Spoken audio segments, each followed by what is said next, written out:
Cyber হামলার শিকার Argentina football association. মিশরের বিপক্ষে আর্জেন্টিনার ৩-২ গোলে সে অবিশ্বাস্য ও নাটকীয় জয় নিয়ে বিতর্ক যেন পিছু ছাড়ছেই না। এবার সেই বিতর্কে যোগ হলো এক নতুন মোড়। ভয়াবহ সাইবার হামলার শিকার হয়েছে Argentina football association AFA। Load shedding হলেও আর চিন্তা নেই, সিনট্যাক্স রিচার্জেবল ফ্যান দিচ্ছে টানা 7 ঘন্টা ব্যাকআপ। ম্যাচ শেষে হঠাৎ করে AFA এর অফিসিয়াল অ্যাকাউন্ট থেকে সাংবাদিকদের কাছে কিছু মেইল পাঠানো হয়। সেখানে লেখা ছিল আর্জেন্টিনা জেতেনি এবং এই ফলাফল আসলে দুর্নীতিগ্রস্ত রেফারিং এর ফসল।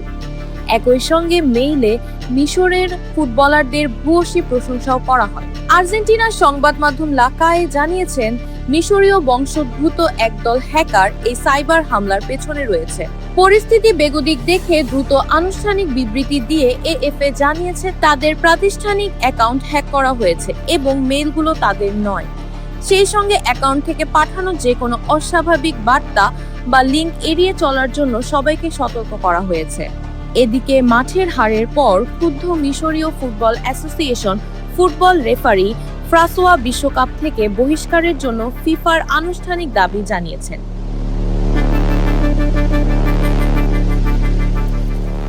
মিশরের কোচ হোসাম হাসানও সরাসরি অভিযোগ তুলে বলেছেন, মেসি আর বিশ্ব চ্যাম্পিয়নদের টুর্নামেন্টে টিকিয়ে রাখতেই রেফারিরা এমন পক্ষপাতিত্ব করেছেন।